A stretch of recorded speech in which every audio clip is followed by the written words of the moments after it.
If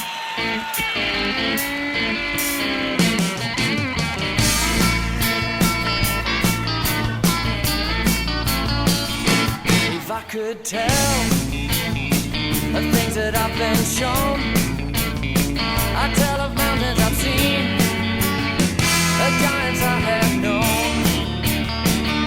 I've walked with them, so what they could see, they saw all that I needed, could be found in thee.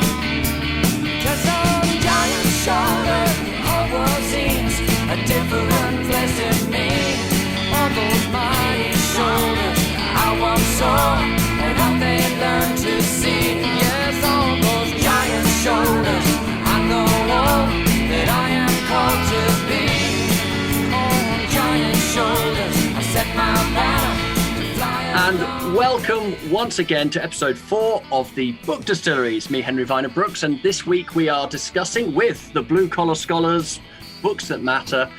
And the boys have selected my book, Saving Europe, which we've been discussing for the last few weeks. So joining us tonight are some of the usual culprits. We've got the Sons of Thunder, Jeff and Andy Slater. We have Ben joining us from the Deep South. Richard is away, you'll be all sorry to hear. And so is Harry, who's out helping someone in a crisis. But we do have a very, very special guest, my dear friend Mark Rock, in the top left corner, weighing in at how many, 170 pounds, Mark?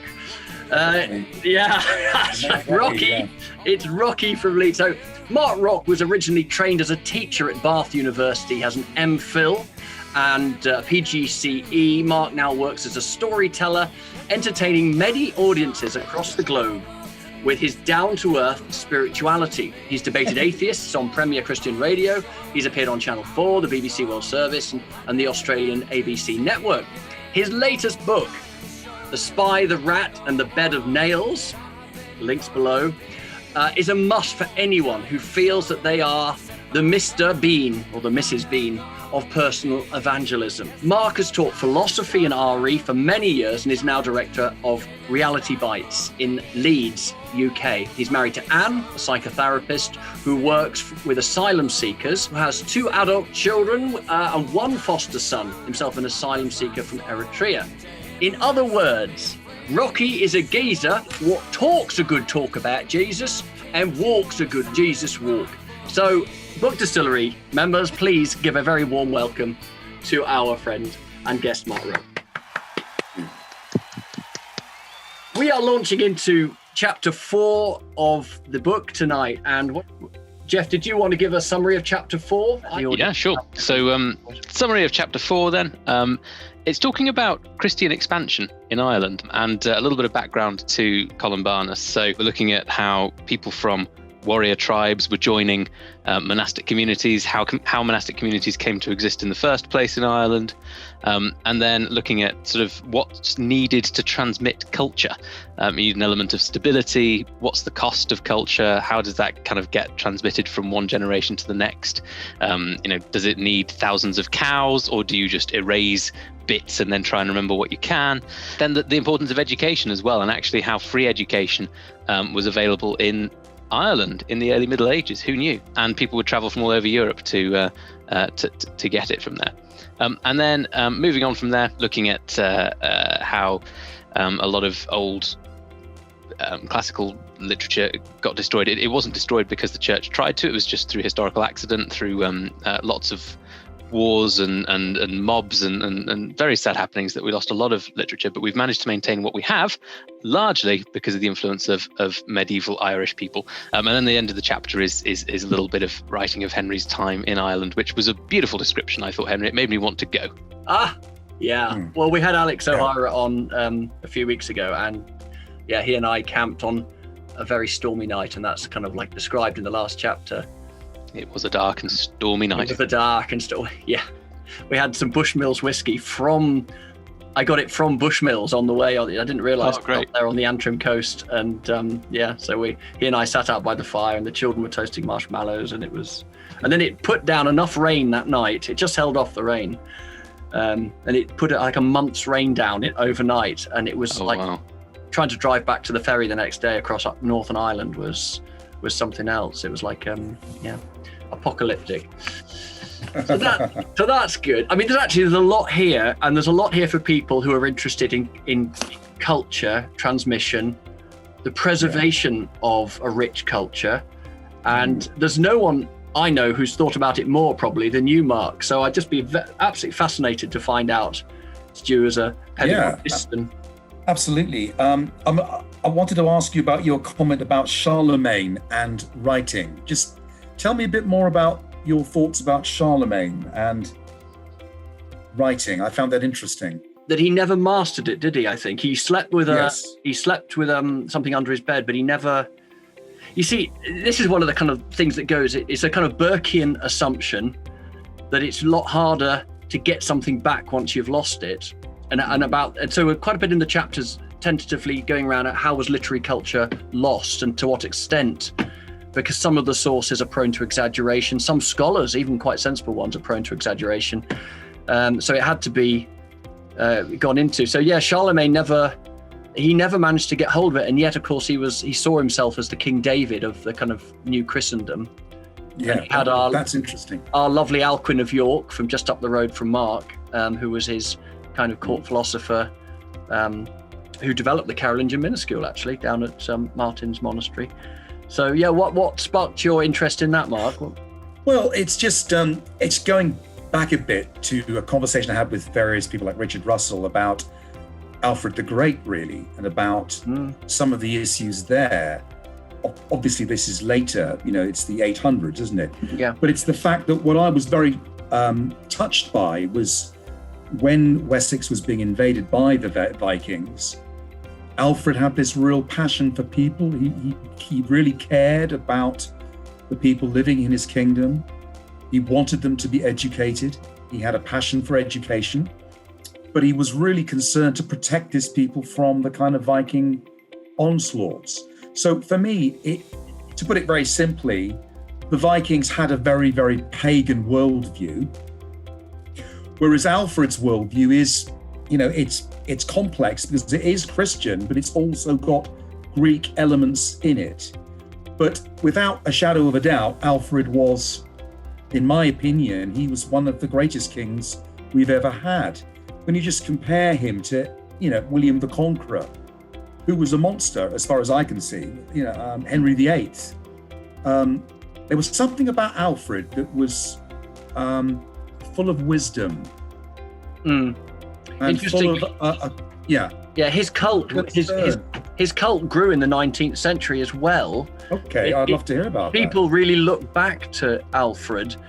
And so in late 19th century, I mean, maybe it was the influence of having Albert, Victoria's husband, but there was a great thing. I mean, we discussed it when we were going through Norman Davies' book, The Isles, together. We discussed that all things Germanic, and actually, of course, the world wars put it, and also the sort of Prussian advances from the 1870s onwards put pay to that.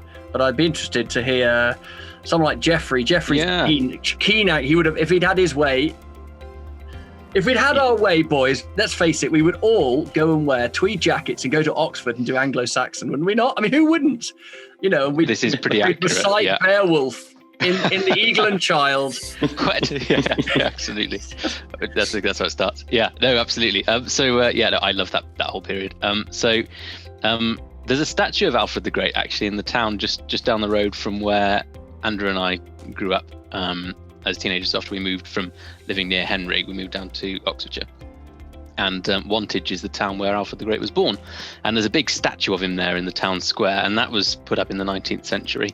So it's interesting that kind of, something about the spirit of the age sounds a little bit negative, but something about the kind of British Empire, thinking about the role of education or culture or something like that. There was something about Alfred that seemed to sort of spark in the imagination there. But no, I completely agree with you, Mark. Incredible legacy that he had. And even though, you might say, oh, well, he was only one guy, and the people who wrote his histories, he paid them to write it. So, of course they would have bigged him up a bit. But even so, the impact that he had was quite significant. And that role of education that he emphasized, so significant, I think. I think it was his mother's influence. I mean, I have a story, and it's in our island story, so I don't know whether it's sort of partly apocryphal, but she called out that she said, here's this beautiful book, and all his children were around her, and she said, whoever can learn to read this first, I'll give it to them. And Alfred learned first. What I learned the other day, and it was interesting, I don't know where this was. This might have been in the Isles, but remember the Alfred Jewel, which you've all seen probably in the Ashmolean Museum. Alfred caused me to be made. It's like, apparently it was a highlighter. I don't think it put out a bright yellow highlighter, but it was one of a set of 12 given to the bishops of England that they could read their Bibles and follow. It was like a pointing device. So it's slightly, I thought it was some kind of vial to put something in, but actually I think it was a pointer. So he really wanted, the clergy, the kind of his day, to be literate and to understand the scriptures so they could teach them, which was... And that's what I like about this is, one of my areas is trying to explain things very simply, but at points about history. And I think about the great kings, the King Josiah in the Old Testament, about his reform of Judah. And what you have a very clear sense of his calling before God to get rid of the paganism. And it was extremely dark. You just have to go back to Manasseh. You have to go back to Ahab, although he's in the northern kingdom. But you get the sense of Judah being governed by Josiah and benefiting hugely from his love of wisdom, his interest in the law, the Torah. And that's how I see Alfred. I see someone who had that love for justice, which is a theme in the Old Testament.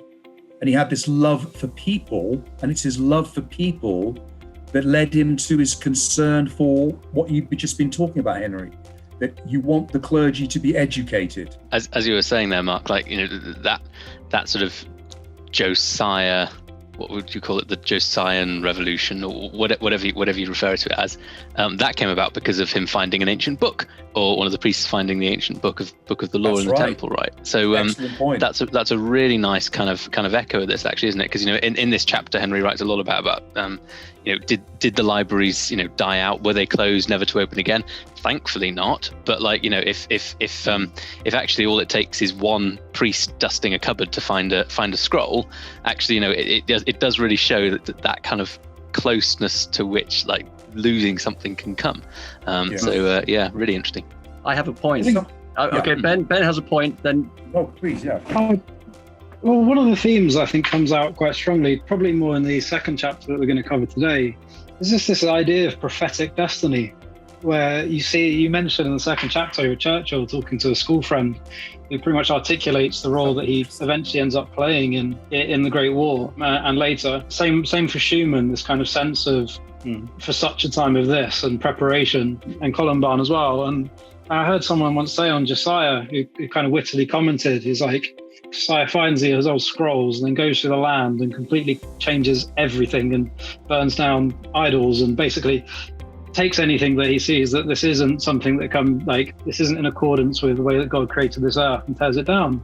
He said, what was it about the scrolls that Josiah read that sent him off on such a really passionate journey? Because the person I heard say it said, I've read this book cover to cover and I haven't torn up a single jacket, and here he is shredding outfits and burning stuff down. And the thing that Josiah read was his own name, written 300 years ago, that there'd be a king called Josiah coming. And there's something about that I don't know, it sticks with me.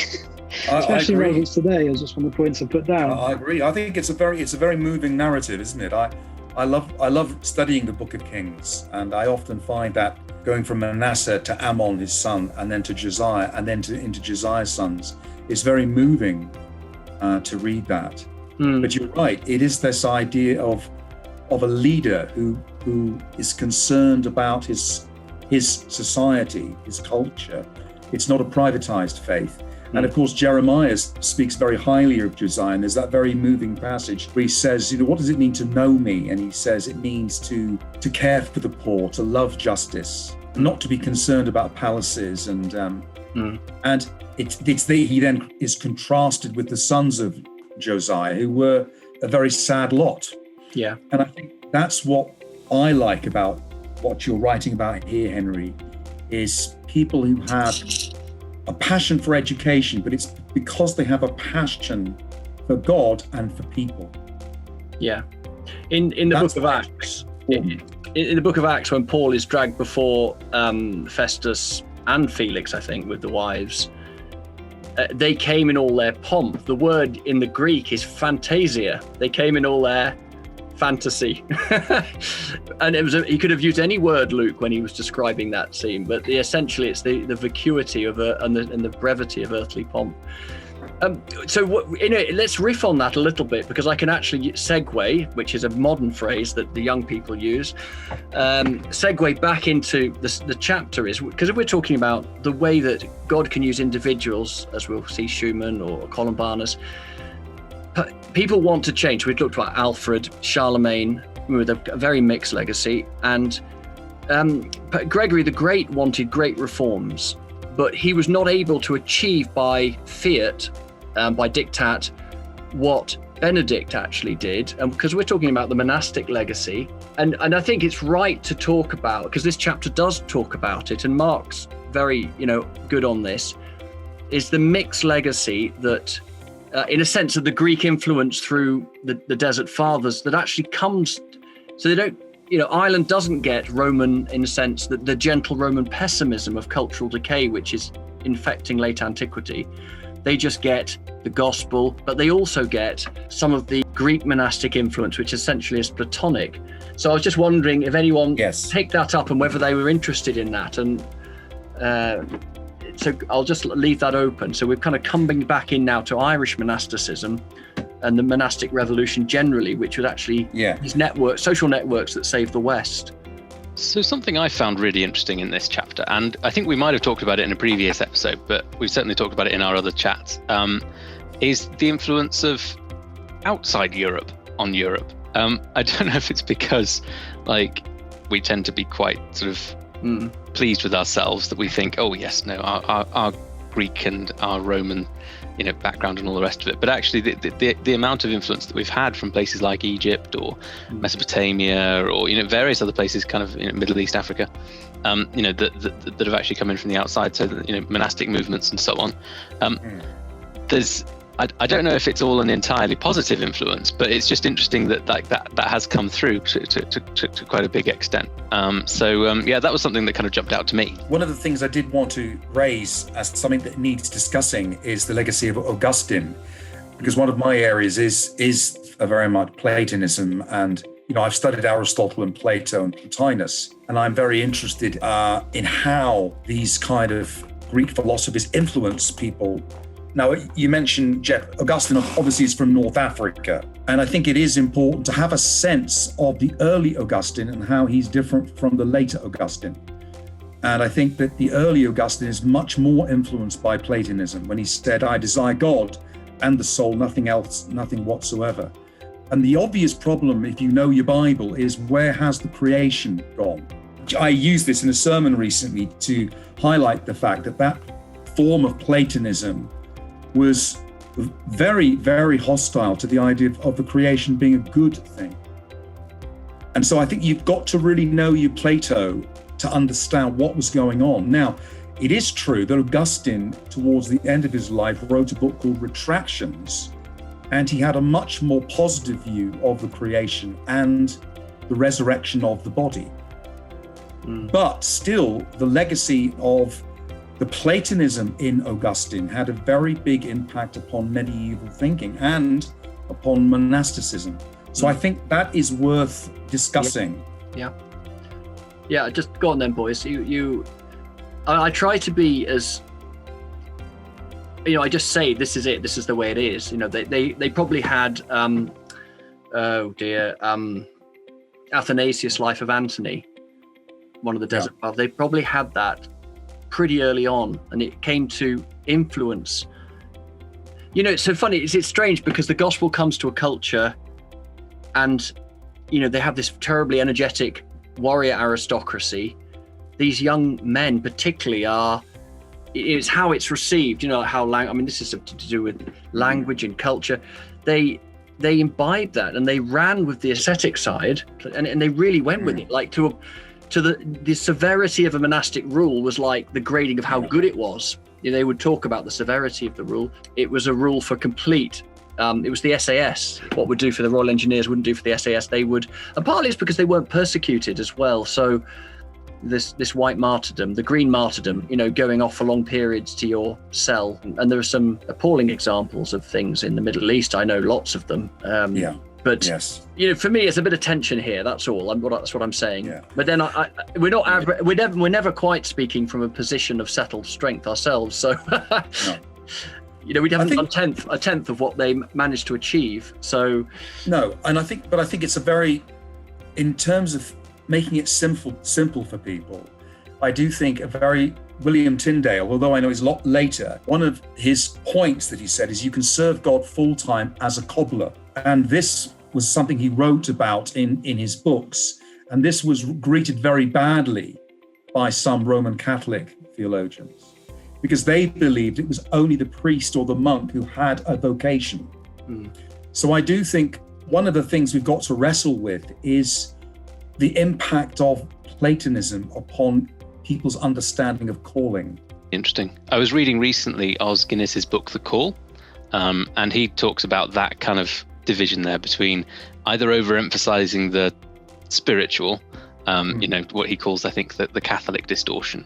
So, that there's a separate calling for the people who go into full-time ministry, that kind of, they're somehow on a higher spiritual plane than the rest of us. But then also the converse of that is to say that actually, obviously everyone has a calling, and you can serve God as a cobbler or whatever, but then to kind of denigrate the spiritual calling and to say, and to sort of ignore that and say, no one should be a full-time Christian, worker or something, to overemphasize that. And there's perhaps some of the young Christian listeners will kind of agree with me that there is sometimes a tension there, actually, of, because I'm now saved and baptized, should I then become a pastor, or should I then become a missionary? And actually to find out what your calling is, a bit like Columban did or Schumann did in a later century, that's quite tricky, actually. We don't all get as clear a word as Wilberforce did, or as clear a vision as Churchill did, and it's quite hard. So I agree. It's a really, really important point to discuss, actually. I think if you read Augustine's commentary on Psalm 137, it's very, very interesting, because he says in that commentary that you can't really serve God in business, in being a merchant. So I think you've got to really wrestle with this idea that I do believe that Christians can serve God in business and be faithful and obedient to Christ. But it takes a lot of wisdom, and it can be very, very difficult to serve God in business. But it is something that God calls some people to do and be.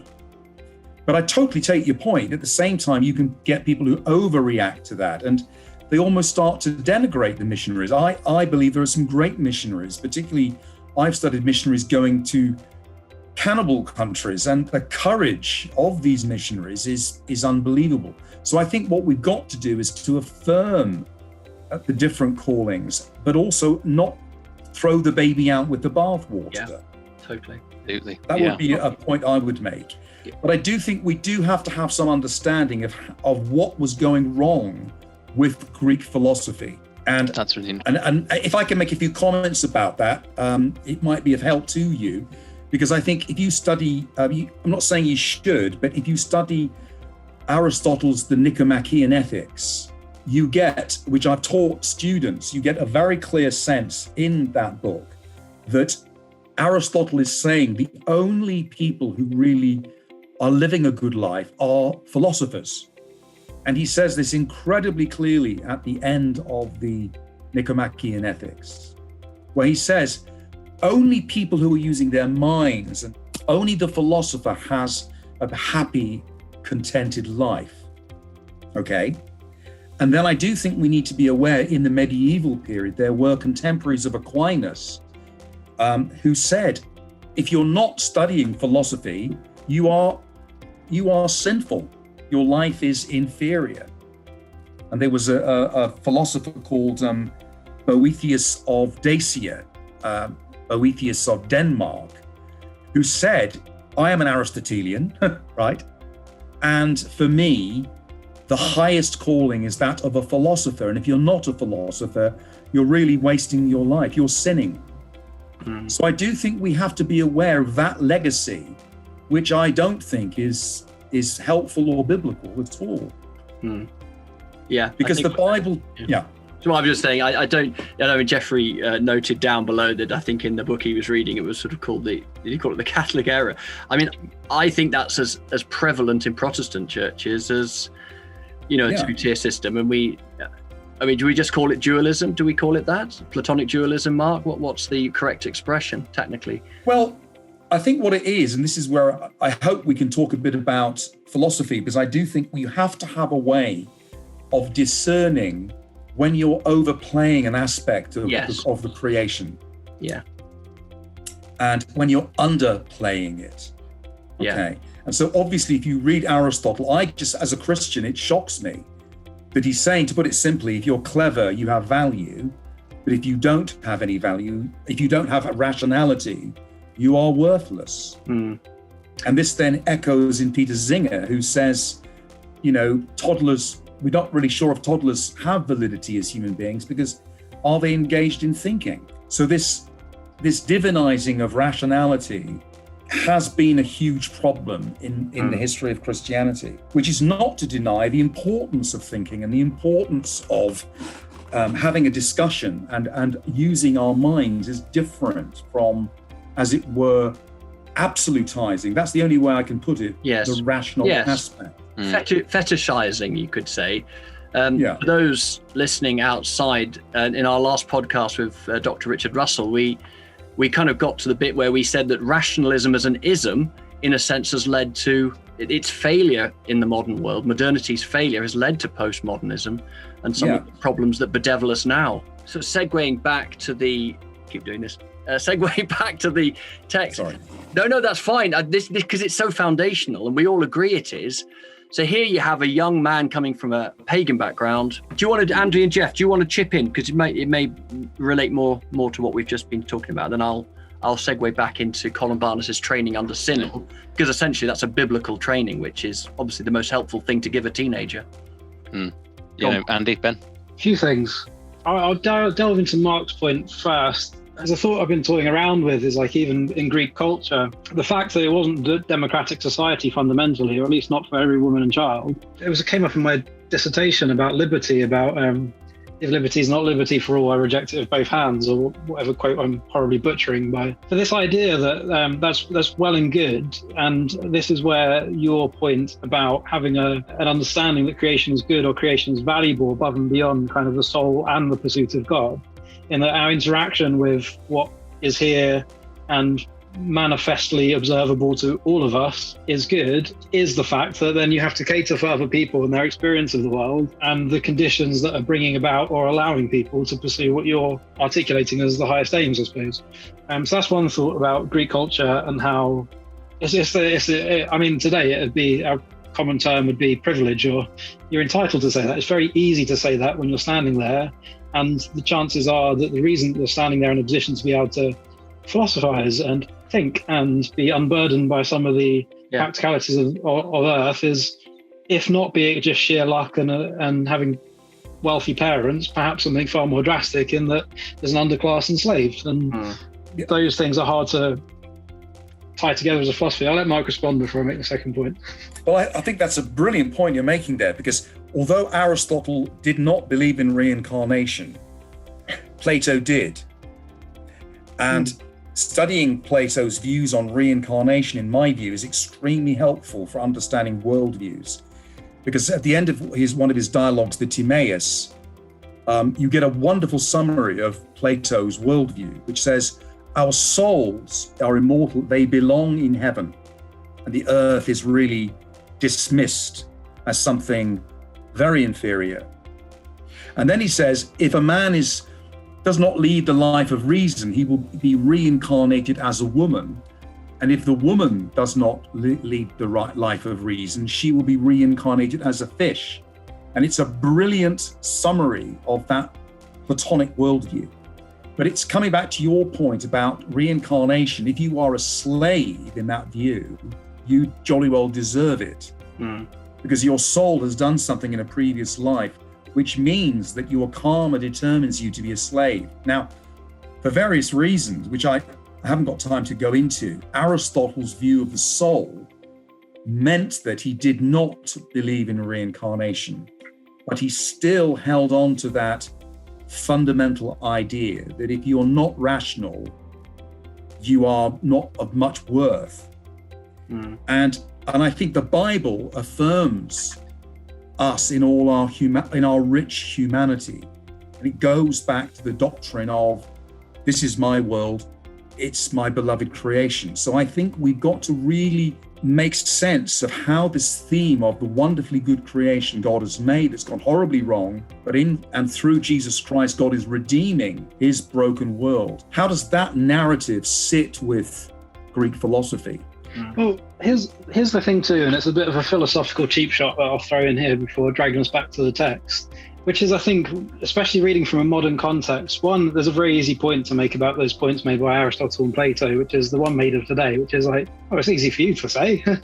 And the second point on that is just kind of the elevation of such worldviews where we cherry pick the stuff that's nice from them, but we don't want to accept the consequences that perhaps empirically we have observed happen. Say the same for communism, perhaps, in every iteration. It's one thing to say, well, these bits are nice as long as it doesn't end up like that. In the same way, to dig into the Greek philosophers, and I'm thinking about the Stoics here and the ascetics here, perhaps there are redeemable qualities, but I think that it's a mistake I see often made, especially by my generation, where we elevate such schools of thought because they feel like they're an escape for today without realizing that we're putting them on top of 80% of what we know today, which is this Western idea built on Christian values. Whereas, for example, if you were to put yourself in that culture, you're presuming you're Aristotle sitting on top of the pile.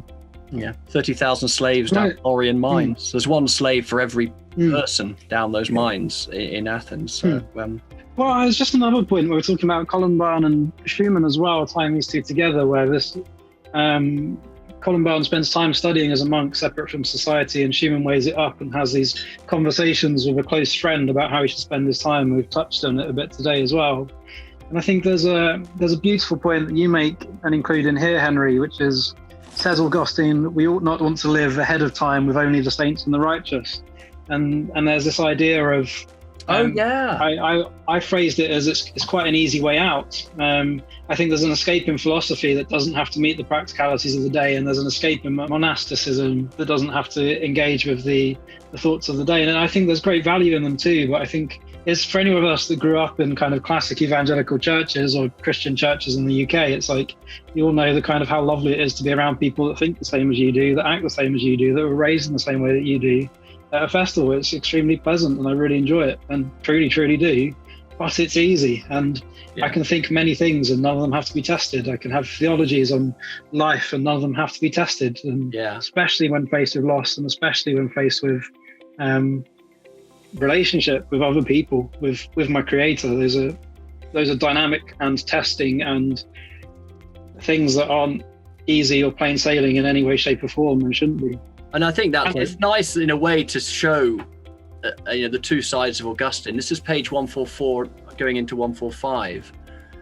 Correct. And it's Augustine, isn't he? He's writing to a general who wants to give up being a general, defending what's left of the 5th century empire, I'd imagine. And he's writing to him saying, no, hang on. Hence others, we ought not to want to live ahead of time and with only the saints and righteous. And he precious this, it's called Boniface, this general. He says, not that taking holy leisure. So he's kind of affirming that as a kind of law enforcer, he's actually performing a valuable function in the polity. So there you go. That's a nice, and that's probably as that's a nice to show how Augustine, he obviously comes a long way from the Manichaean that he was.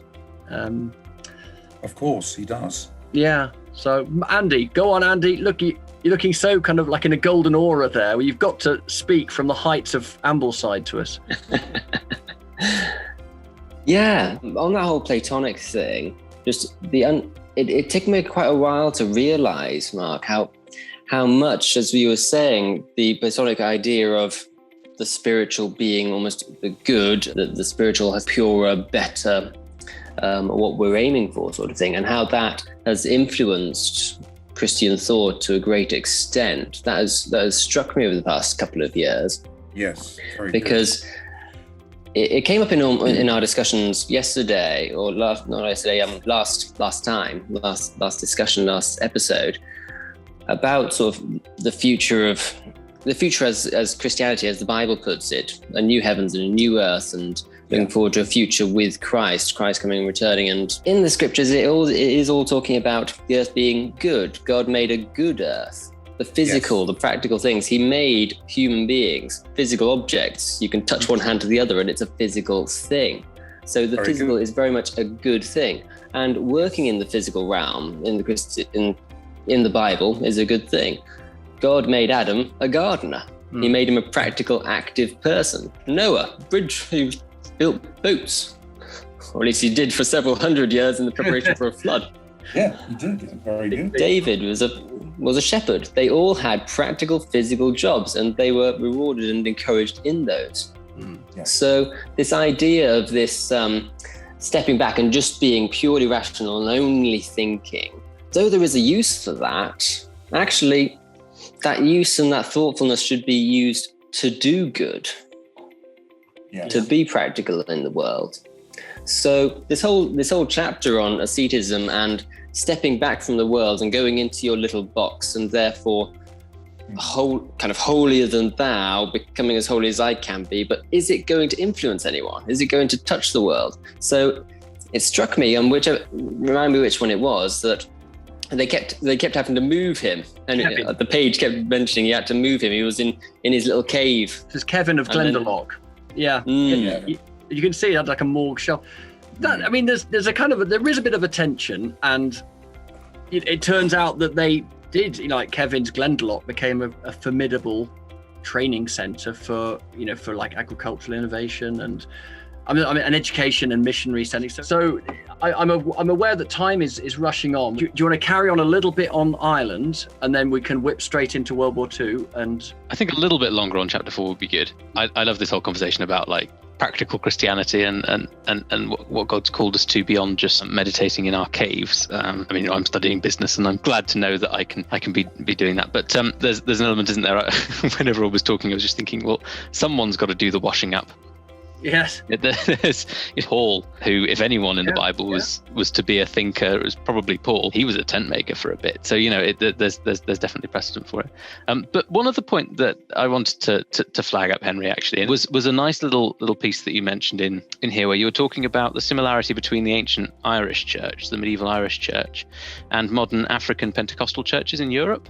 Yeah. I thought that was a really nice piece. And there was actually an article in The Guardian the other day following the very sad defeat of England at the Euros final the other day. But we won't dwell on it. This is a story about saving Europe, not about defeating them. But there was a really nice article about England football team who have come out of that African and Caribbean diaspora church movement in the UK. So Rashford, Sterling, Saka, and actually the influence that they're having, and kind of the moral ethic behind them, that actually, what, I've been blessed, so I should therefore bless others. Rashford's done his, feeding school children's program and various other things.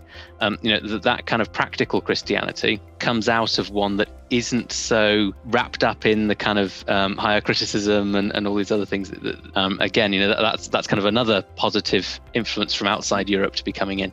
I really wanted to highlight that. I felt like that was really quite special, quite moving, actually. Yeah, and also coming into the late antique world is the Germanic influence, which has obviously heavily influenced us as a people group, in these isles, but through the Anglo-Saxons, was this great. I think it's Tacitus who could talk about these hairy barbarians that are sort of 8 feet tall, and the women fight, and I don't know, maybe that was the Gallic Wars, I'm not sure, with Caesar. But cultural exhaustion is a real phenomenon where culture ceases to believe in itself, and it's kind of pretty much where Western civilization is at this moment. And into that legitimation crisis steps a whole raft of ridiculous philosophies and worldviews, and we're sort of here holding a standard, trying to be helpful, doing the bit. So it's great. But what I pointed out there was that these Irish didn't have that, the late antique Roman pessimism, and they just suddenly got freed from paganism, which is quite something to, the sense of relief not to be indebted to occult agencies is quite significant. So they really went And if you see, they weren't just sitting there and looking at their navels, they were copying out texts. And there's some lovely quotes about some of those young men writing glosses in the margins. And I saw some on episode 12 of Saving Europe in the St. Gallen Library. And you can actually see some of these glosses saying that my eyes are tired, and there's a few others. So they're actually transmitting literacy at a time of great importance to us. So it's, and they weren't practical. There's a lovely quote from Chesterton. I haven't used it here, but he talks about the most impractical men being the businessmen of the age. These Benedictines, these, I don't think it's in, I've not put it in my book, but that's literally what they became. So even with that slightly Platonic influence lacing through, they ended up, so yeah. Andy, did you want to? Just almost, I'll phrase it as a question actually. Isn't it true that for many periods, or at least in some parts of the countries, monasteries became very much a center of the community, and so a very practical help. People would go to the local priest, the local abbot for prayer, for help, and they would organize the local community in many ways. How much of that was a very practical thing in terms of, I don't know, agriculture, for example? Well, I'm not an expert on this by any means. So they were the cities sometimes. That's where the city started. So like Columbanus goes to Bangor. After this chapter, he goes to Bangor. That becomes a monastic city in 20 years with 2,000 people. And such a thing had never happened in Ireland before. And then Benedictines again, all the way through Europe, those houses became there were no, we probably find it hard to imagine a place with no social services, no hospitals, no leper colonies, no schools. It's a new world that they're mediating. So yes, it is. It's a very important point. But again, it's networks. So I'm just sort of pushing that out there. It's quite difficult to change things as individuals, but as groups, social networks are incredibly influential. I'm sure Jeff will have plenty on that from his business networks. Yeah. No, well, the network effect is a legit thing that we talk about in current business quite a bit. If you can get a business model where both your contributors and your users are adding something to the network, then that's the dream. So Uber, you've got your drivers who are driving, but then actually you provide the reviews, then that makes them get more driving, and so on. So yeah, like that kind of, it's a two-way effect, isn't it? That actually, they impact the community, but then also the community can support them and so on. So yeah, really, really interesting. Final point from me on this chapter was about the importance of spiritual fathers. Great, thank you. And I found that quite moving, and that kind of ties in nicely to the next chapter, I suppose, and to the rest of it. Abbot, what was he called? Connell? Sinnel. Sorry. He sounds like a pretty tough nut. Incredible influence that he had. Obviously, and he trained Columbanus very well. I mean, like, there was one fact towards the end of that chapter, which was, the extent to which Columbanus learned the Bible, learned the scriptures, that in one letter he used 29 quotations taken from 17 books of the Old and New Testament in one letter. That's writing at haste on the run. So that's not sort of sitting down in your study. That is, I'm being chased by the Frankish nobility out of France, and I'm just sort of scrawling. I'm written. Yeah. That's amazing, isn't it? So to have internalized it that much, he must have, his teacher must have really kind of gotten him to recite his lines quite a lot.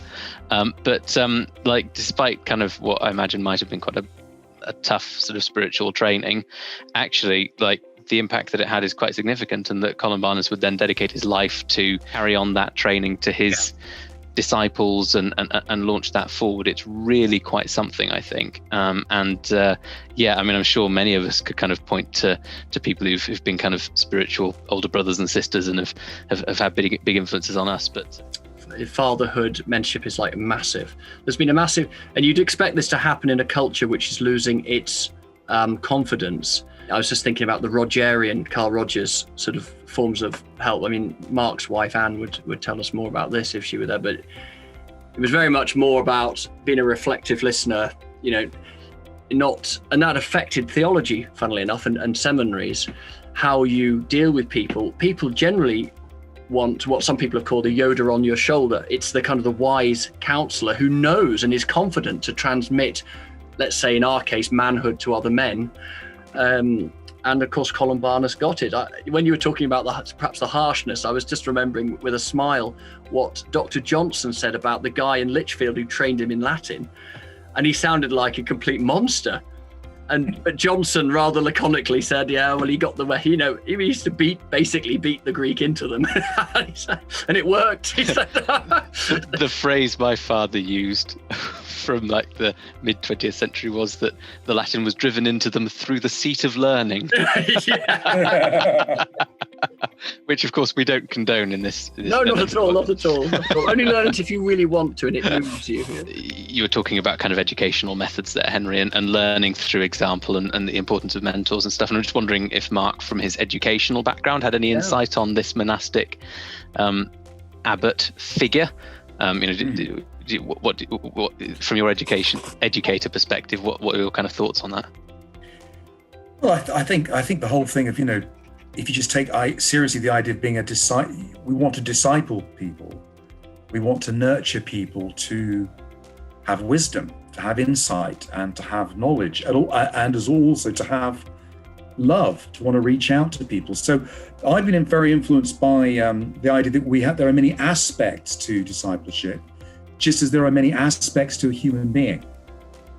So the best kind of discipleship is going to nurture you in your feelings, in your thinking, in your speaking, in your imagining, in your praying. And so you have to nurture people in all of these different aspects. And I got that from a philosopher called Doivit, who argues that, and this I think will be relevant to the next chapter, about what is helpful about Reformation. Because I think one of the big questions in philosophy is, how is Thomism different from other kinds of Christian philosophy? So this does relate to the next chapter, Henry. Mm-hmm. So to answer your question, I do think you've got to have a theory as to how rich and complicated the world is, including human beings. That we're not just minds in bodies, we're not just feelings, we have many aspects to us, and they are centered in the heart. So I think this is an anthropology that says we have many aspects and we are rooted in the heart, and we need to nurture people in all of these different aspects, not just the rational, but also the aesthetic, the lingual, the faith aspect. And so you mustn't overplay one against the other. We need to nurture people's prayer lives, but also their thinking and also their imagination. And there are many more aspects, but it does relate to mentoring. And I think when we mentor people, we have to look at them as whole people. Yeah, and I think we'll be able to put flesh on that because essentially we are talking about, because quite a large chunk of chapter 5 as we enter Schumann's world is just to say he's entering this broad, deep, ancient Catholic philosophical tradition that's having a revival. So that neo-Thomist revival that's happening at the turn of the century is profound. And of course it's had profoundly good benefits, but there was lots of conflict within that. So we're talking about Schumann. Did anyone have a little summary they wanted to give, or should we just dive in?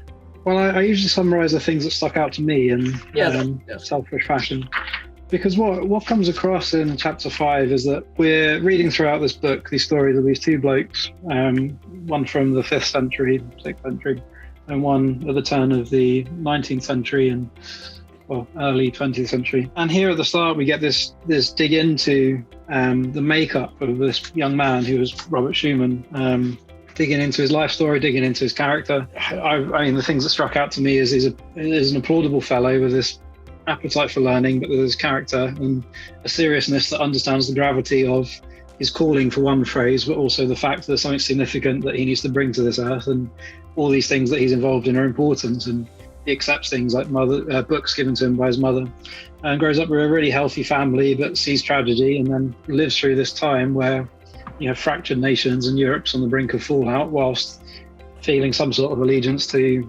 two of the major powers that are diametrically opposed to each other. So that's the formation, and then Henry digs into the forming of his thoughts, and I really can't summarize this any better than Henry wrote this down. And he uses a picture of a car Let us summarize in advance by saying that the engine was clearly Orthodox Christianity, that the fuel was scholasticism of the 13th century philosopher Thomas Aquinas, which powered the drive shaft of 19th century Pope Leo XIII's Catholic social teaching, which itself was well oiled by contemporary philosophers like Jacques Maritain. Of those four elements, let us briefly summarize the latter three, and hence our discussion. Yeah. Can I ask the basic question? Yeah. Mark, could you please give us a novice's introduction to Thomas of Aquinas? What is Thomism? Please. Okay, very simply, the thought of Thomas Aquinas assumes there are two spheres: the sphere of reason and the sphere of grace. And Aquinas believed that using actually a mixture of Aristotle and Plato, he could, as it were, know things about the world just by reason. Now, I have a disagreement with him about this, but don't worry about that. What Aquinas argued is that we can use Greek philosophy, right? What he did is he used a particular interpretation of Aristotle by which to articulate the things that we know in a purely rational way. So Aquinas believed that we could find out many, many important things about the world by pure, unaided reason. He then believed that there's another sphere, the sphere of grace, where we need theology, which is the queen of the sciences, which will top up your knowledge. And it's in that sphere that we find out about the virgin birth, the resurrection. There are certain revealed truths in the Bible that are not accessible to us by what he calls unaided reason. But the controversial issue is that he uses Aristotle, and in fact it's a particular interpretation of Aristotle, as being something that's neutral. So Aquinas believed, and he was similar to many of the Arabic scholars, that you can use Greek philosophy as a neutral philosophy. And it will tell you important things about the world. And then you need to have a top up. That's one way of putting it. I'm just trying to give you there's a lot more to it, because I'm particularly interested in different kinds of Aristotle and how in many ways Aquinas was not really a thoroughgoing Aristotelian. I'd be happy to talk about that, but I don't want to bore you. I hope I've given you... Thank you, that's really helpful. No, I think that's probably enough. But we had some of this with Richard Russell the last time, because we were talking about the failure of an autonomous reason. So, yes. Actually Aristotle's stance was already loaded with presuppositions that were never gonna. In fact, I was just explaining this to a teenage girl on the lawn just now over dinner. Poor child. No. So, and it's this kind of revival of his work in the late 19th century, or the popularizing, and some of these guys are just fascinating. I would recommend, it's probably a little too unstinting in praise, but G.K. Chesterton wrote a book called The Dumb Ox, which apparently he dictated in one draft. His secretary was saying, look, you've got to have this ready for publication. Haven't you done it yet? Haven't you done nothing? And it's like 2 days. And he sat down and dictated the entire book to her. And no one can believe it.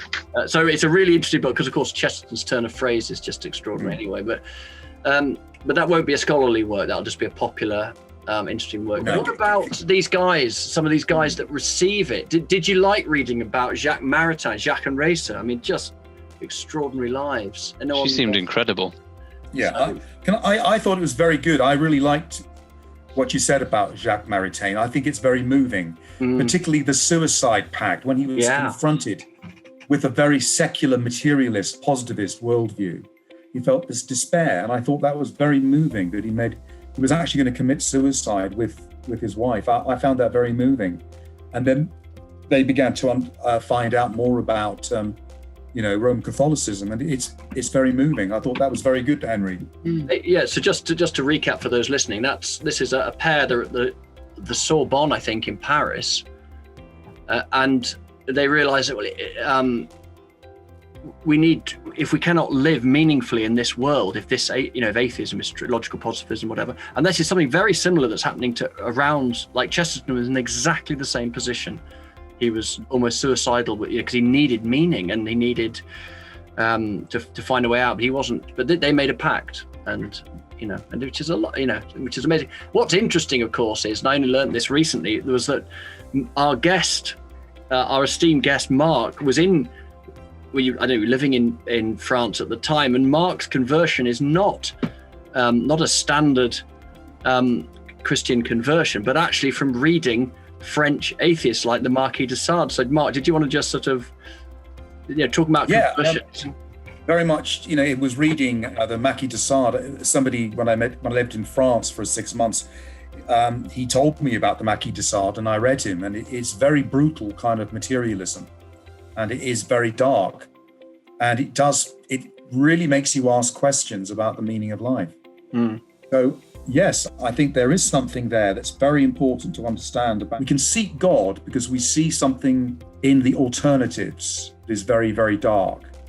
And with the Marquis de Sade, it's the materialism that leads to seeing women and young children as just sexual objects. It's as simple as that. Yeah. And that's something that young men are really struggling with now in the West, or probably not just the West, but because of the growth of digital media and pornography, and it's having a completely catastrophic effect. And what happened to you next, Mark, then? What was the next sort of stage in your conversion after that? Well, without going into a lot of detail, I went to university and I was aware of this the dark side, if you want, to atheism, and it was then talking about Nietzsche with people. I didn't really read Nietzsche, but it was just becoming aware of certain things that Nietzsche said. But again, it's very dark. If there's no God, if God is dead, then to talk about human beings having value and dignity is wrong, says Nietzsche. He says most people's lives are utterly worthless, and only a few people have any value.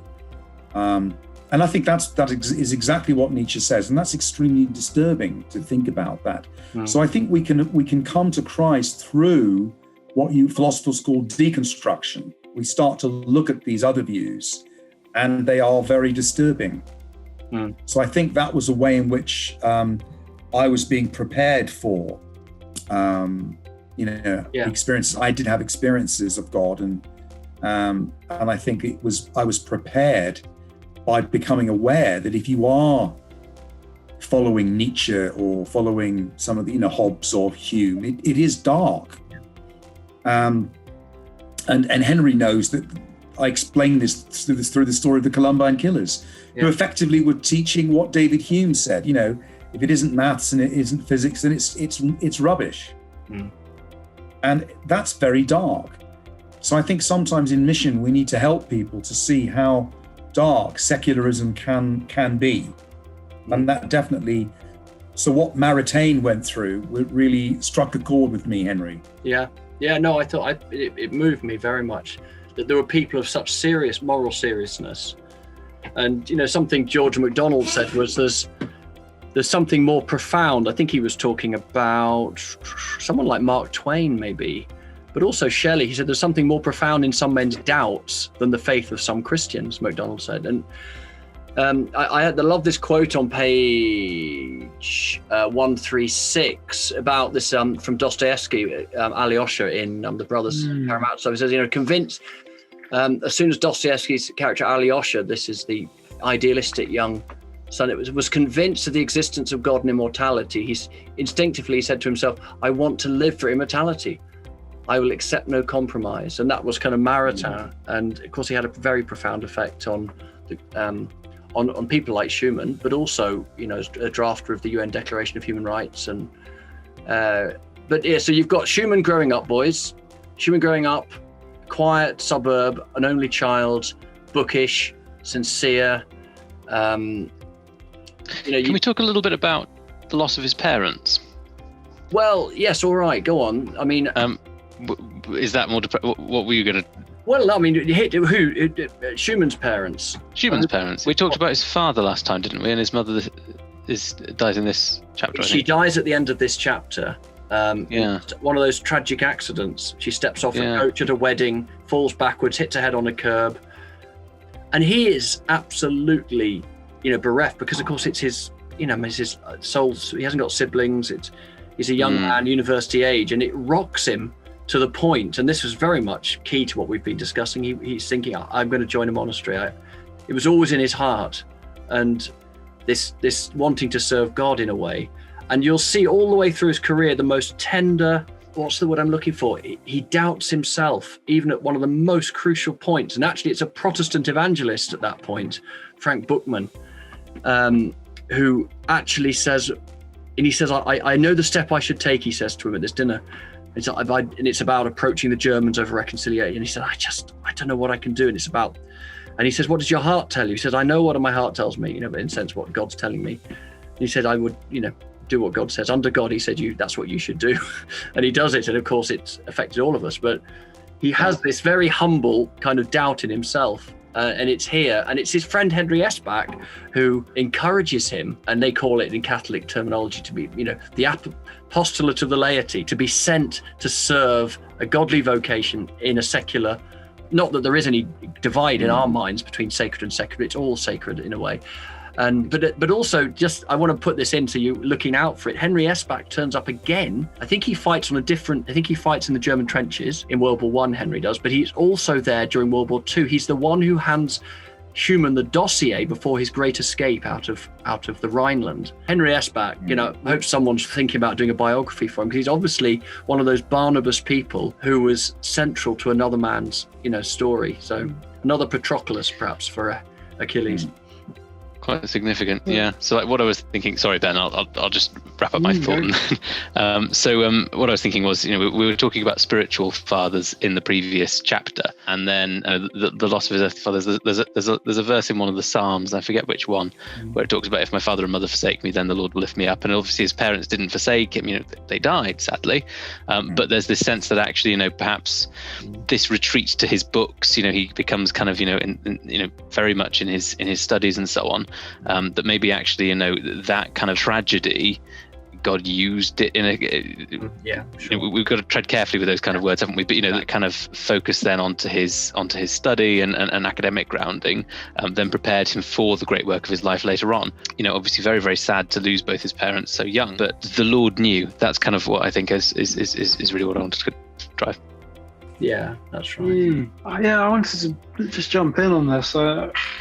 We're touching on some deep subjects, and we mentioned about the Maritain, about what thing to aim for something meaningful, the deeper thing you could know, and then find it. There's something about that just resonates beyond resonates. And there's a few pieces of writing in this chapter that are just beautiful. The piece you shared from Chesterton, that was wonderful to hear the backstory, because my notes literally say, what a beautiful piece of writing next to that thing about tradition. But this quote here from Schumann, I think that was true of my life as anything I've ever read, which is, with my mother's death, all settled happiness disappeared from my life. There was to be much fun, many pleasures, many stabs of joy, but no more of the old security. It was sea and islands now. The great continent had sunk like Atlantis. That's this beautiful sense of his time. I relate to that so strongly. Since my parents' divorce at the age of 8, I think it was probably about 14 years of being punch drunk, and then slowly waking up and realizing that there's something about knowing what it means to die. And Paul, a bit of Christian philosophy about anyone that seeks to save his life will lose it, but those that gives his life up for my sake. And just there's something about in Schumann's life, it just fascinated me, his loss of his parents. It's a bit of a controversial thought, but when I read that thing about his mother, there was a part of me that's just like, there's something about grace over this, which is he'll have his mother for eternity. He's had 20-something years of investment and relationship, and it's kind of like, and now he's leaving the crash. Safety's over now. It's kind of like, what's to become of his learning, his good character, his his tests that he's faced so far in the face of, well, I don't even know what comes next, but I know this part of the story where he ends up in living between 1914 and 1919 in the border of Germany and France. I mean, that says enough. So yeah, that stuck with me, especially in the conversation about meaning. Yeah. So yeah, this beautiful grasping of faith, of grace, whilst at the same time this utter conviction around the things that we believe to be true. I really love to get onto Pope Leo in this conversation about Christian view of just wages and socialism and the truths that are here eminently for this day, because there's a deep meaning to be found in those. The thing about embracing true Christian philosophy is it's a sword that cuts deep, and it will cut at every level, and you get to choose to not let it apply to that. He gets to choose to not let that apply to hope in the wake of his mother's death, and yet he does, and it's going to have to bring up questions and cut deeper and go to a level still. But the reward from that, the fruit of that, is a philosophy that can withstand anything. It can withstand any loss. It's eternal. I wish this is a point I need to flesh out more and probably write about. It can face any grief and come up with meaning. It can face any cataclysm on earth and has a narrative to say about it that is somehow worth pouring one's life out for. And you judge a tree by its fruit, I suppose, is where I was headed with that. I'll stop there. Yeah, that's right. So you wanted to talk about, anyone want to make any comments about this outpouring of letters from this Roman patrician who's influenced by our own John Henry Newman? Catholic social teaching, was this Pope?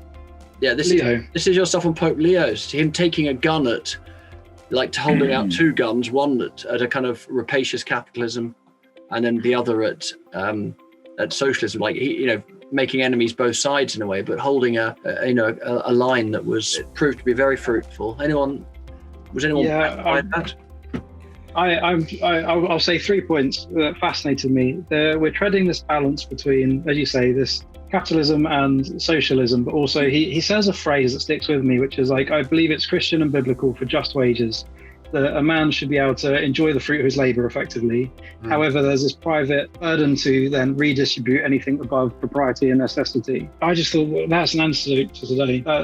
There's something really interesting about that, because I believe it to be true, and it's something I've always wished I could point to in conversation with socialist-leaning friends that talk like they embrace communistic or socialist ideas when my view is actually, no, you're a Christianized Westerner that thinks we should share more. And I don't think you're making the distinction between this isn't the state taking hold of possession and redistributing. You're still thinking about this as Christian charity, and you've got those two confused, and they're separate. Yeah. So cool, I want to let people kind of air their reactions, because it may be new stuff. I mean, this is not something that I'm completely conversant with. If we want to, we could maybe try and get Alex's friend Alan Fimster, who wrote a book on his doctoral thesis on Schumann and scholastic humanism. He's very hot on all of this. That would be cool. But I'd love to read the what's it called, the Rerum. Yeah, you can get it. Listen, you can have it. You can listen to it on places like probably on YouTube, but certainly on Liberal. Right. Okay, cool. Yeah. No, I'd like that, because there's been quite a few interesting points in it that have kind of that just resonated with me, similar to Ben. And it's these kind of things that keep coming up in my business studies as well, actually. What is the appropriate kind of model for paying dividends out to shareholders? What do you do? How do you distribute the wealth that comes from an enterprise? All these kinds of things, and it's very, very important. Yeah, and it impacts a lot of us. People tend to sort of say, oh, well, either you're a this or you're a this, and actually the right way is probably somewhere in the middle. I mean, I'm always very moved when I think about people like the Cadburys, who provided kind of clean housing for their people, along with space and gardens and all the rest of it, but also the sort of steady labor for it as well. So the jobs for them as well. So I mean, there's somewhere in there about that. But this is all stuff that I really like thinking, talking about. But I probably should actually read what Leo actually said. But I read the Wikipedia article, and that seemed decent. And also read, I quote Ruskin onto his economic writing onto this last, which is a very quick book to read and to find sort of a Victoria, because of course, Manchester's like the first industrial city, suddenly people are looking with disquiet. Is this what industrialism means? There's obviously something good happening, but the British had a very ambivalent. I've got some essays on that taken from an American scholar's work, and it's quite interesting. So, people like Mrs. Gaskell in the night, writing about, And we've not got anywhere. Do you know what I mean? We're not in a place where we've kind of figured it out by any means, and we're about to go into this, fourth industrial revolution with AI and it, so we need to have sort of solid foundations, and I'm sure Mark will give us some of those when he responds any second now. Well, I was just going to say, I think this is a really important issue about having an alternative to both capitalism and socialism. And I do think it's true that they are both rooted in quite secular ways of looking at the world. And that's a really important discussion. How do we think about society? How do we make sense of economic life? Those are really important questions. And I like the spirit of Jacques Maritain. But I just wanted to say, this is a massive discussion. I highlighted. I do think there are some problems. Although I'm very moved by Jacques Maritain, and I think that he's a genuine Christian seeking very important issues. But in my view, I don't think Thomism gives you enough richness in its basic view of the world and society, because Thomism is still quite influenced by Aristotelianism. And so that's a big issue. So this goes all the way back to the medieval period, where some people interpreted Aristotle to say there is no God, there's no afterlife, and when you die, you snuff it. So that was one way of reading Aristotle, which was very secular. Now, I'm not suggesting that Aquinas interpreted Aristotle like that. He tended to interpret Aristotle in a more Platonic way. What I mean by that is he did believe there was such thing as the immortal soul. One of the problems in Aquinas, and I think this is also a problem in Maritain, is this devaluing of the good creation. Just bear with me, and I'll explain this to you. In the beatific vision, which is the view of heaven, for Aquinas, there is no movement, there's no dancing, there's no time, there's nothing in heaven. It's depicted as being purely white and extremely boring. And I know secular people who say, if that's what heaven is like, then I'd rather go to hell. So I do think within the Thomist worldview, there is a devaluing of the creation, which means that we're not able to philosophize about, for example, crocodiles and frogs. Are you getting my point? Yeah, because what you're saying is this Greek Platonic view that everything to do with the earth and the body is grubby and... Yes. Yeah. And what this leads is both Augustine, who was a great Christian, please don't misunderstand me. I think Augustine and Aquinas were great Christians. But when they said the aim of life is the contemplation of God, that's just Aristotle with a bit of Christian gloss. Mm. Because the aim of life is not merely to contemplate the divine mind, which is what Aristotle thought the purpose of life was. So in my view, what's lacking in Thomism is what I call a sensitivity to the structures of the world around us. Thomism, in my view, doesn't give you a sufficiently rich ontology. By the word ontology, I mean a theory as to what exists. Mm. Just bear with me, I'm almost finished. Thomism is still wedded to the Greek idea of form and matter. And I could explain that to you, but it is very pagan because it doesn't allow you to say, how is a crocodile different from, say, a cat? And how is a cat different from, say, an anteater? And how are these creatures different from human beings? And just to say, which is what the scholastic tradition tends to say, it's having an immortal soul in your body. That actually isn't the answer that the Bible gives, because the Bible presents humans as being a spiritual unity. What I mean by that, it affirms the fact that we have bodies, we have thoughts, we imagine, we feel, we pray. And I don't think Thomism has a sensitivity to how rich and dynamic the human being is and how it's different from a dog or a plant or a tree. And this is why many of us like the philosophy of Doivit, because Doivit gives us a much, much richer way of looking at the complexity of the world. I could talk a great deal more about this, but I do think Jack Maritain was a very good egg, but I don't think the Thomism gives you enough ammunition to deal with the challenges we have in a secular society.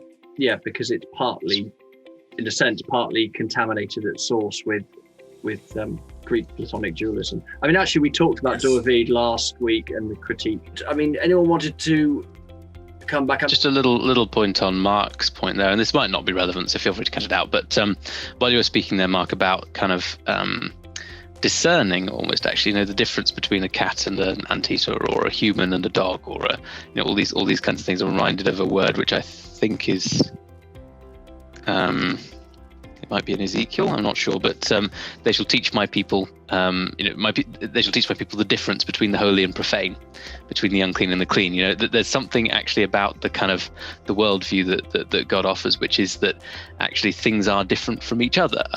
Although we are like God, we are not God. And although there is, we keep coming back to this concept of imago Dei, actually, but we're made in the image of God, but we're not God. And similarly, God is, we can see aspects of God's nature in His creation, but He is not His creation, and so on. And I think that kind of echoes with what you're saying. I think that kind of discernment between things, and obviously there's all sorts of ramifications of that we could talk about, but maybe not relevant for now. Yeah. It's funny, isn't it? I heard someone say this the other day. I can't remember who it was now, but it's a partial answer might be a more complete answer, in the sense that you wouldn't be able to understand or listen to a complete answer. So the partial answer comes. I mean, it's wonderful that even in how we've grabbed hold of things in our lives and run with it and found it to be true later, and we've enjoyed and not realized quite how profound it was. There was a story on Lake Constance where a man came across the lake one night on a snowstorm. He didn't realize he was actually on the ice until he got back, and people in the town, "Where have you just come from?" I've just come from that way. He went, "What?"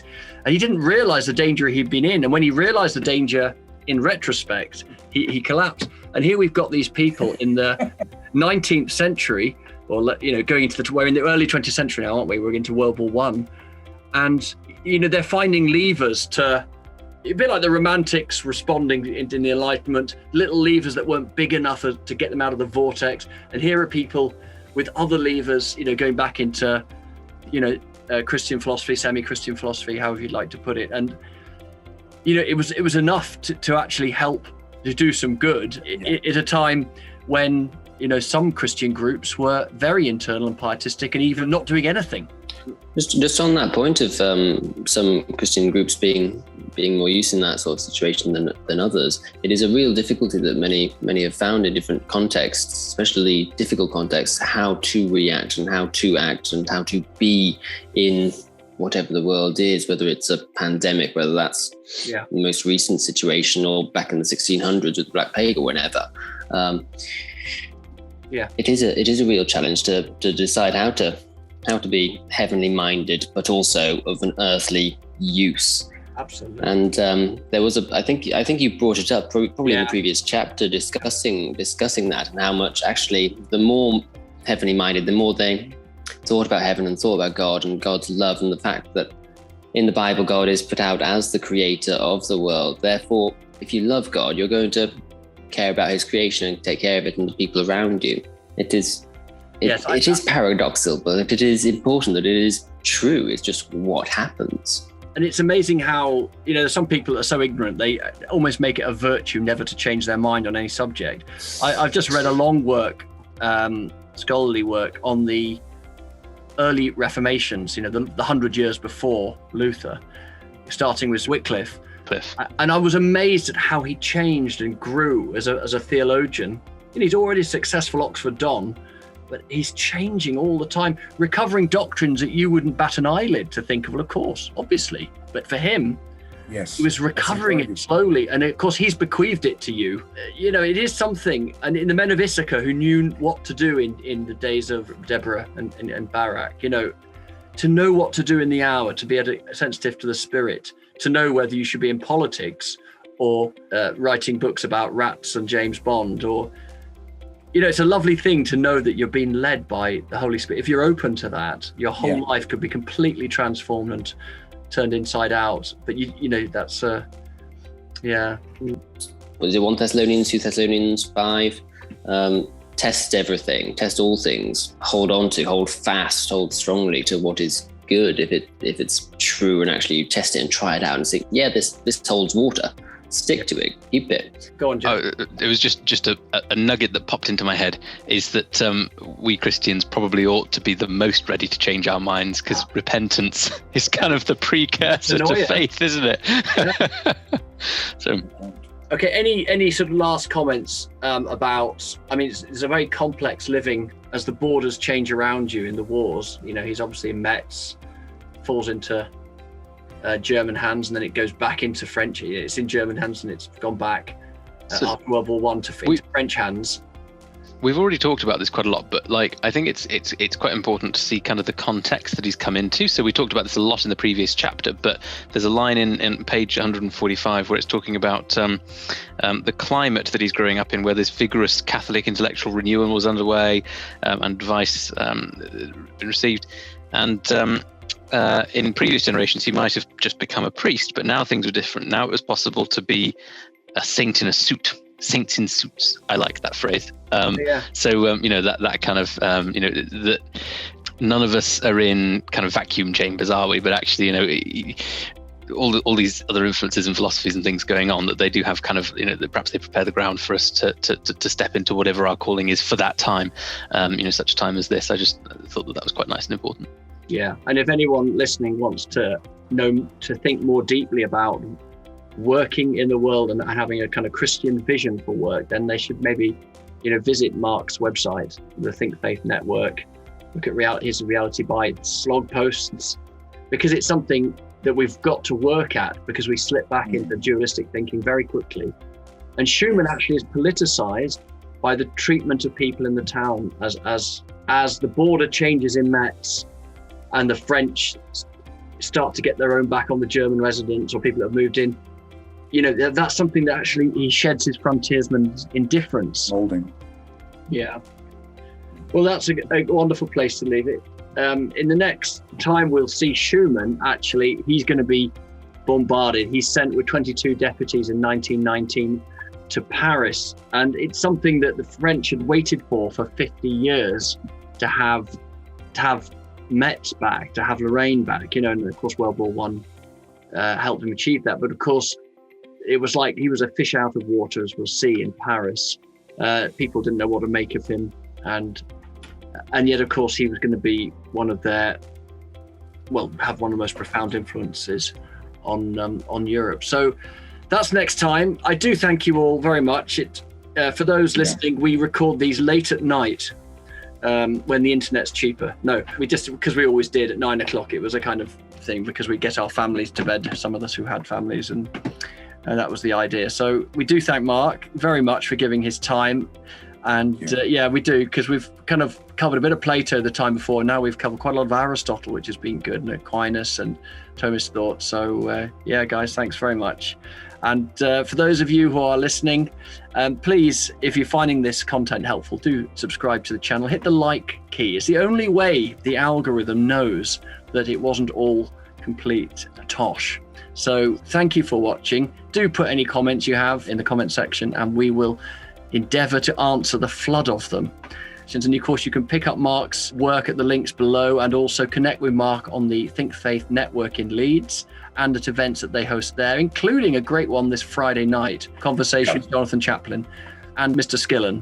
It's two people who've really thought about pluralism and what is a Christian approach to politics in terms of honouring different spheres of society. And I think it's giving an alternative to the capitalist versus socialist mentality. So I think it's worth listening into. And I'll have a list of questions to ask them. But it's really about, what is, pluralism, what is we call confessional and structural pluralism, and what is a Christian view of democracy, and what should government do and what shouldn't it do? That's one of the biggest questions in politics. Yeah, amazing. This is stuff I think about a lot. Yeah, and we talked about Kuiper quite a bit last week. So, about sphere sovereignty, and because they really did a lot of good thought on that. And so Richard Russell really helped us with that. So that, that sounds great. I would love to join if I can. Yeah. Yeah, I mean, Jonathan Chaplin's, he's very much an expert on the UK scene, and whereas Jim has done a great deal of work in the whole American world, and but it's really also about trying to think about structures that are between the individual and the state, and what are their responsibilities. What it is to be a citizen. So I think that's one of the biggest questions in politics. We know what are mediating structures and what are their responsibilities, and good healthy societies need mediating structures between the individual and the state, and it's part of Catholic social teaching, but I think it's also part of this Kuiperian tradition, which influenced Doivid. Strange, it's all coming out at the same time, which is interesting, isn't it? Doivid slightly more into the 20th century, isn't he? But he Kuiper did so much brilliant work, and what politicized him, funnily enough, was very, very similar to my story. It was revolutionary kind of pressure of big government coming from kind of France that made him that's exactly it. It was that concern for secularism, how secularism is so powerful, and if you don't have a view of society or a view of how society can be different, you will just become secularized. And I think that's another big issue that you should discuss. I think it's very important to have a good working definition of what is secularism, and it is a faith. It's a very aggressive faith, and we as Christians need to know what it is, and we need to be able to deconstruct it. That's right. And that actually is pretty much the essence of the last few chapters of the book, because we look at that. It's a kind of final plea to Europeans to think very carefully about that, particularly the European institutions, as they bring down a hegemonic neo-secularism into forcing it through, judiciaries and what have you. So anyway, that's right. Again, lads, so that's Friday night, and right. Yeah, brilliant. So thanks, Mark. It is. Okay. I get that. Great seeing you. Okay, bye. Yeah, bless you, Mark. Bye. Bye. Remember also that this journey was part of the research for a book which uses the lives of Columbanus and Schumann to explore the unlikely arrival, survival, victory and atrophy of European civilization. Do follow the links below to find out more. Please let us know what you thought of this episode, what you liked, what you didn't, what was new to you. Just start a conversation below in the comments section. And of course, if you found the content helpful, then we're pretty sure you're going to like this next one suggested here. But also, while you're there, don't forget to help us by subscribing to the channel. Thanks for watching.